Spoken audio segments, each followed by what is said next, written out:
Reminder to everyone that this is for educational use only. Our group is allowing our instructor, Mr. Rodan Ardines, to use this as an educational matter. Good day everyone. So we are the group 1 and we are tasked to report the introduction to the study of globalization by Manfred Steger. So first, who is Manfred Steger? So he is a prominent scholar in the field of globalization studies, and his work has significantly contributed to our understanding of globalization as a multifaceted phenomenon. So let's proceed to the background and education. Manfred Steger is a political scientist who has studied and taught at various institutions around the world. So he received his PhD in political science from Rutgers University in the United States. So Manfred Steger is a professor of sociology at the University of Hawaii, Manoa, and a leading scholar in the field of globalization studies. So he has authored numerous books and articles, including the renowned entitled Globalization, a very short introduction, which serves as a widely used introductory text on the topic. So let's discuss the scholarly contribution of Steger. So Steger has authored numerous books and articles on globalization, including in Globalization, a very short introduction, and Globalisms. So the great ideological struggle of the 21st century, that's another one. So these works provide insights into the historical, cultural, economic, and political dimensions of globalization. So let's discuss the historical context. So Steger examines the historical processes that have facilitated globalization, tracing its origins to ancient trade routes, colonial expansions, and the Industrial Revolution. So, when it comes to cultural dimension, he discusses that globalization involves the exchange and diffusion of cultural practices, beliefs, values, and ideas across borders. So, when it comes to economic interconnections, so economic globalization, according to Steger, involves the increasing integration of national economies through trade, investment, financial flows, and global divisions of labor. So, to the political implication, Steger discussed that globalization challenges traditional notions of sovereignty, governance, and political authority, as decisions and policies in one part of the world can have fair or far-reaching consequences elsewhere. So the last, the ideological struggles. So a Steger in globalisms states that it examines the competing ideologies and narratives that shape debates about globalization. So let's discuss about the cosmopolitanism or cosmopolitanism and global citizenship. So Steger's ideology of globalization emphasizes cosmopolitanism. So which entails recognizing and embracing the interconnectedness of the world's peoples and cultures. He advocates for the development of a sense of global citizenship where individuals transcend national boundaries and identify with the broader community of humanity. So, in advocating for cosmopolitanism or cosmopolitanism and global citizenship, Steger promotes a vision of a more inclusive, equitable, and interconnected world where individuals and communities recognize their shared humanity and work together to address common challenges and pursue common goals. So let's proceed to the critique of economic globalization. So, while acknowledging the economic dimensions of globalization, so Steger critiques the dominant neoliberal paradigm that often prioritizes market-driven policies over social and environmental concerns. He highlights the negative consequences of unbridled capitalism, such as widening inequalities and environmental degradation. So the last is the cultural and political dimension. So Steger's approach to globalization extends beyond economics to encompass cultural and political aspects. So he emphasizes the importance of cultural diversity and dialogue in globalized world while also addressing issues of political power and governance at both the national and international levels. Manfred, ideology of globalization. What is ideology of globalization mean? So ideology of globalization is to enhance global market through liberalization of trades and integration of free market so that the service of goods and capital can move freely across the borders. According to Manfred Steger, globalization is the process of enlarging the world, extending social network and consciousness. So there are three basic qualities of globalization. First is connectivity, which is creation of global linkage and styles. Example, the internet, which is connected to people around the world. So there is connectivity. Second is mobility. Example, there is multinational companies and they have the ability to transfer employees from working in another countries like seafarer. Third is imagination. So one example of that is you have a small business that sells handmade craft in your local town. So the ideology of globalization might encourage you to think about expanding your market beyond just your town.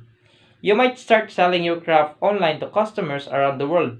In this imaginative scenario, you believe that by embracing globalization, you can reach a broader audience, create more economic opportunities, and share your unique craft with the people from different cultures.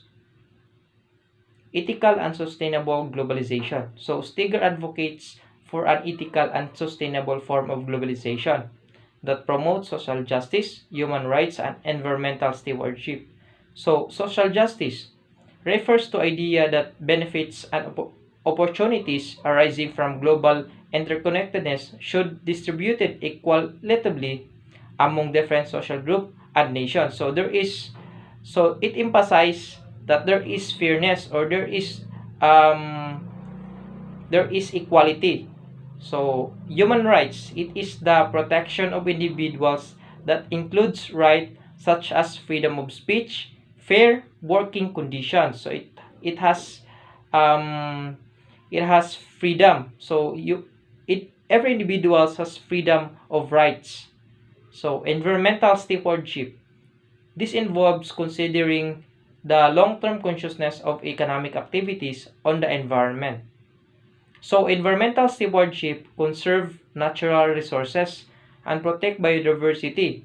But most importantly, it means we protect and sustain our environment for future generations. Michael Freden. Michael Freden is a professor of politics at Oxford University and director for the Center of Political Ideologies. Political ideologies display unique features anchored in distinct conceptual morphologies or structures. So Michael Fredens proposes three useful criteria for determining the degree of maturity that sets a full-blown ideology apart from a fledgling additional cluster. Its degree of uniqueness and complexity, its context-bound responsiveness to a broad range of political issues, its ability to produce effective claims in the form of conceptual chains of decontestation. So Michael Fedency are likely to be rooted in his analytical approach to political ideologies and conceptual analysis. So the example of Michael Preden's sentiments is the evolution of the British Liberalism, when the distinguished British historian R.G. Collingwood translated Guido de Rogero's seminal story of European liberalism from Italian into English. So he included in the translator's preface a quotation from Lord Balfour relating to the usage of the words liberal and liberalism.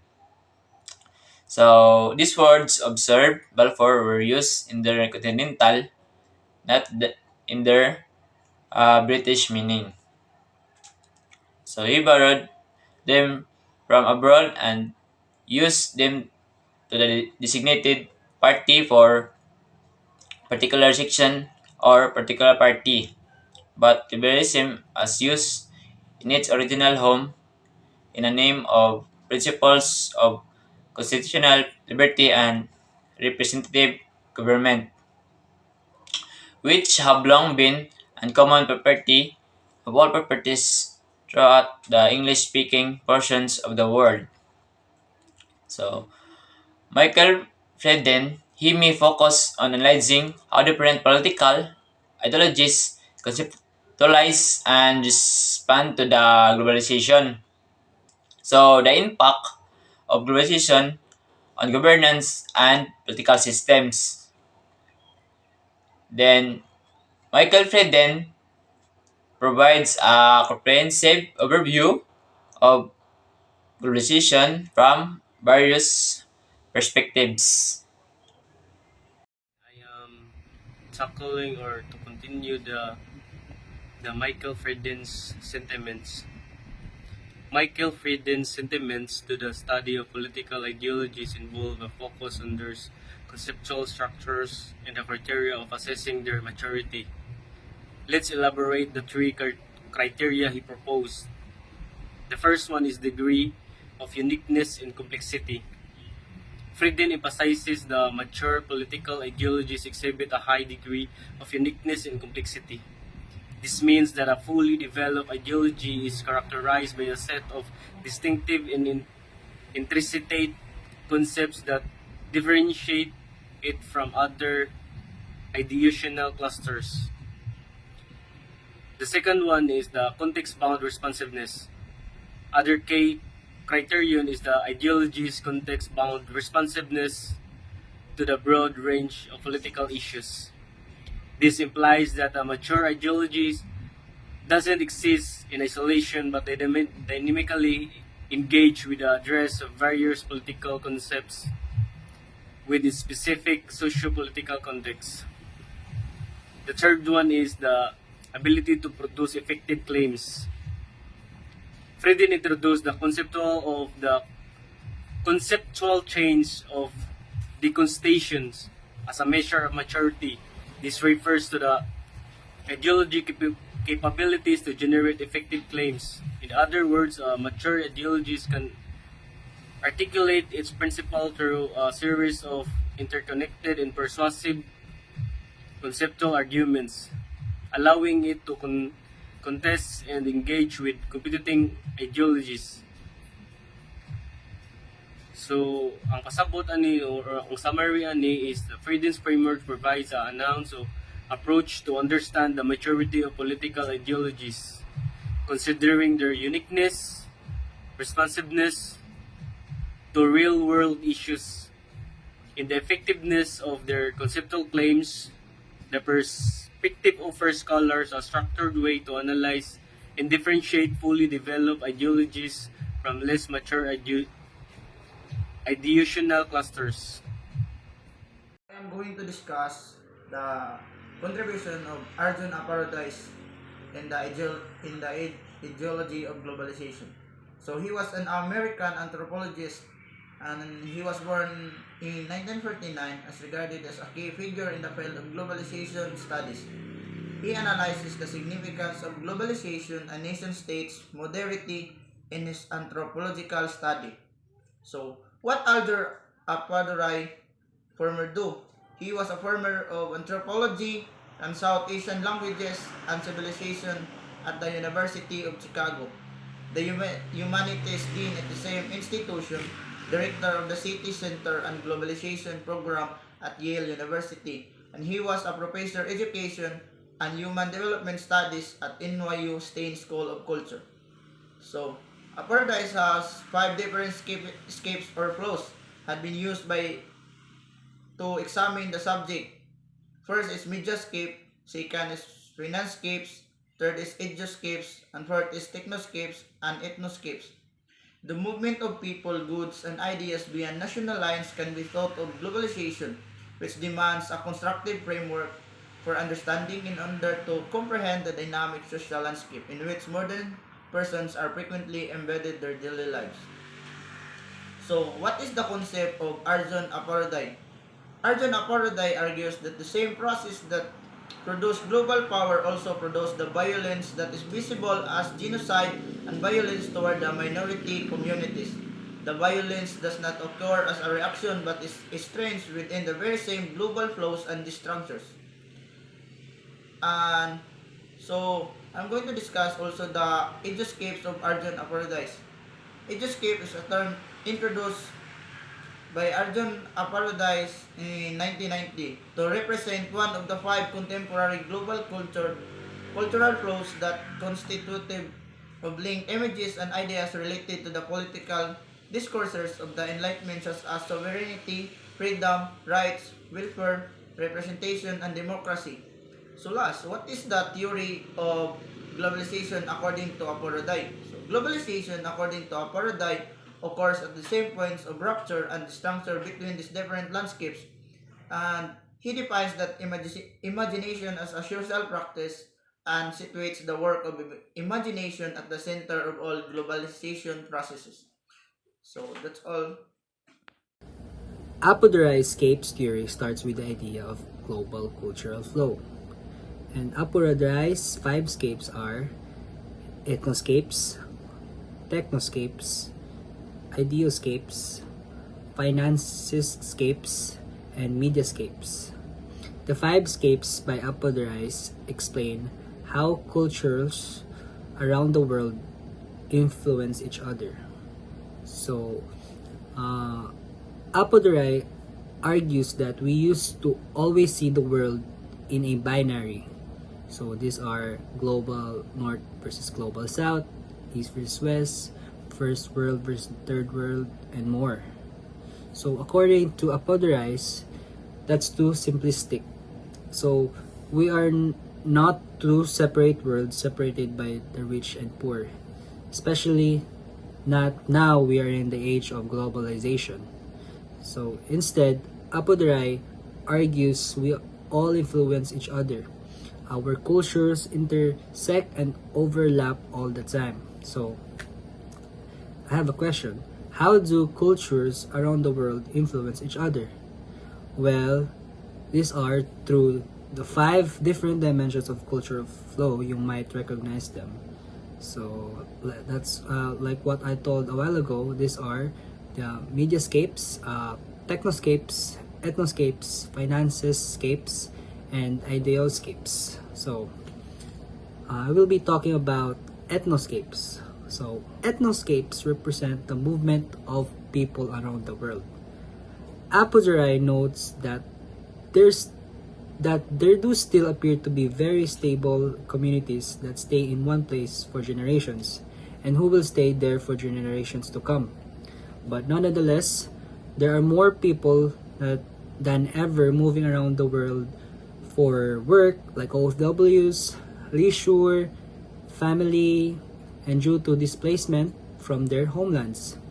So this is in part due to the increasing speed and ease in decreasing cost of travel around the globe. Often, these people bring their cultural identities with them but also have ties to home, meaning they have translational identities. So by transnationalism, it means it is a concept that refers to the connections, flow, and exchange of economic, political, and social processes across national borders. I will give you an example about ethnoscapes. So first is the refugees. So people who have moved to seek asylum from danger in their homelands. For example, 1980 to 1994, Southeast Asians invade political crisis. So in Southeast Asia, At that time, Laos, Cambodia, and Vietnam were experiencing regime changes and political crises that encouraged thousands to seek more prosperous lands.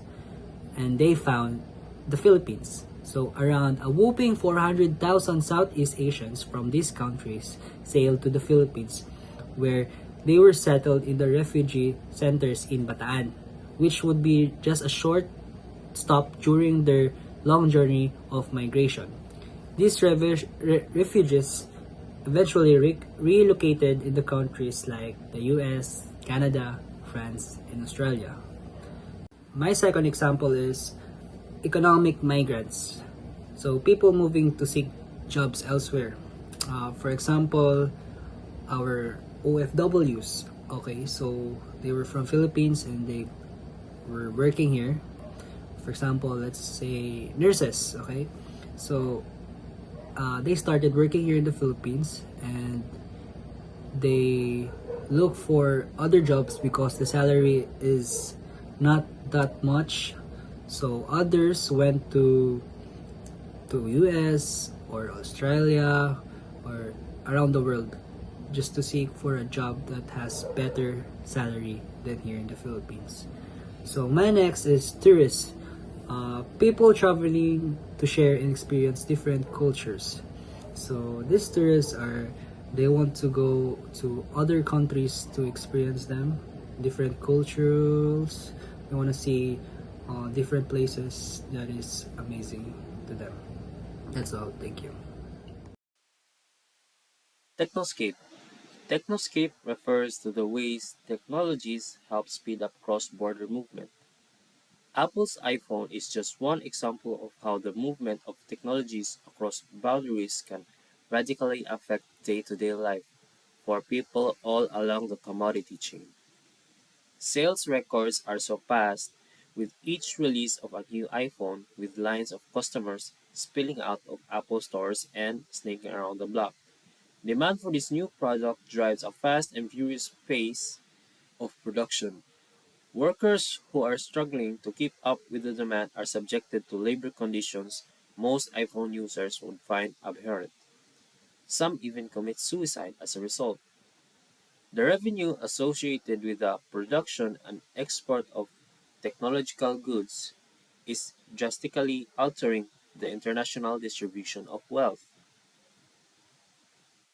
The pace of technological innovation increases, so does the flow of technology. This is not, of course, an entirely new phenomenon. Earlier technologies have also drastically and irrevocably changed the human experience.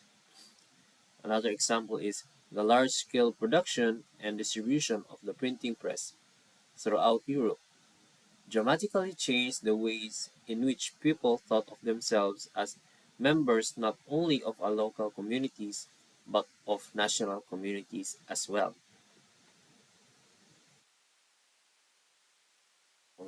Financescape. Financescape refers to the rapid movement of money across borders. Like the other flows discussed by Aparte, this phenomenon has been occurring for centuries. The Spanish, for example, conscripted indigenous laborers to mine the silver veins of the Potosi mines of Bolivia. The vast riches extracted from this region were used to pay Spain's debt in Northern Europe. The pace of the global transfer of money has only accelerated, and today, transactions in the New York Exchange, the Nikkei Index, and other finance hubs have nearly immediate effects on economies around the world. Mediascape wrote the power of international media to send news information across the globe at a rapid rate. Mediascape encompasses the global flow of media images, information, and communication. It emphasizes the role of mass media in shaping perceptions, identities, and cultural practices across diverse societies. For example is the widespread influence of Hollywood films across the globe. Hollywood production often dominate international markets, shaping cultural perceptions and influencing entertainment preferences worldwide.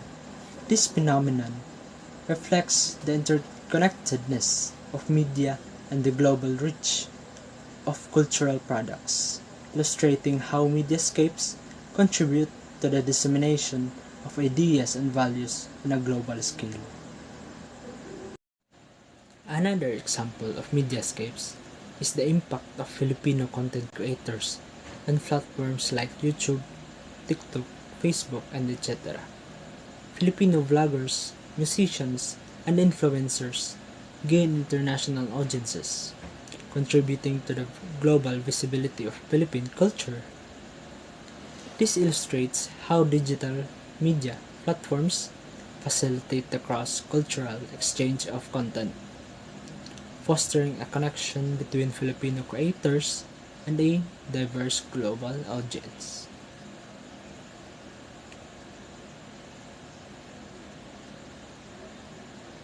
Mediascapes refer to the landscapes of media and how information flows across it. In the context of globalization, it emphasizes how media includes TV, movies, and the internet, connects people globally, shaping shared experiences and cultural influences. Think of mediascapes as the ever-changing landscape of information in our world. It's like a giant conversation happening through various media channels. News, social media, TV, and more create this vibrant space where information flows, influencing how we perceive events and shaping our understanding of the world.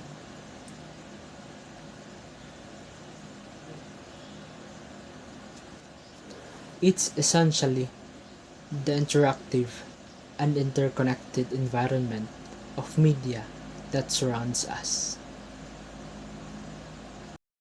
Ideoscapes refers to the ideas, symbols, and narrative that have spread around the globe. Ideoscapes focuses on the flow of ideas, ideologies, and cultural norms across the globe. It highlights how cultural ideologies and beliefs transcend national boundaries and influence societies on a global scale.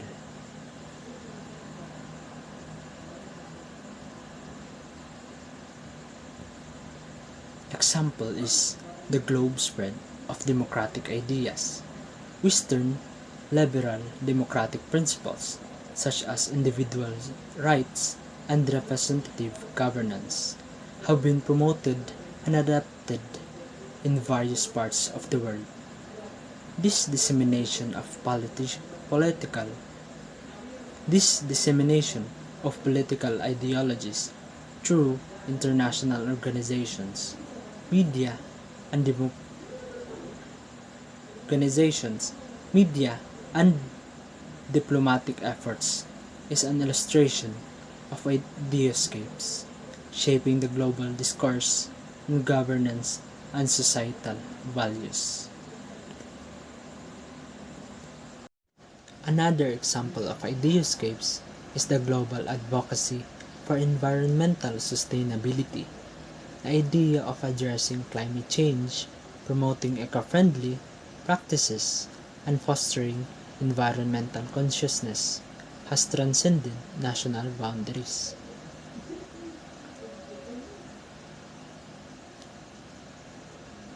International movements, agreements like the Paris Agreement, and widespread discourse in various media contribute to the global circulation and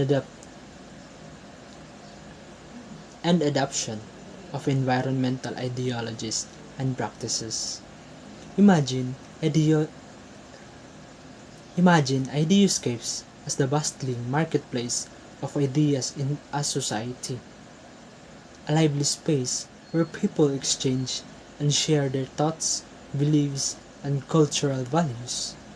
It's a dynamic hub where the diverse perspective and ideologies intermingle, shaping the collective mindset of a community.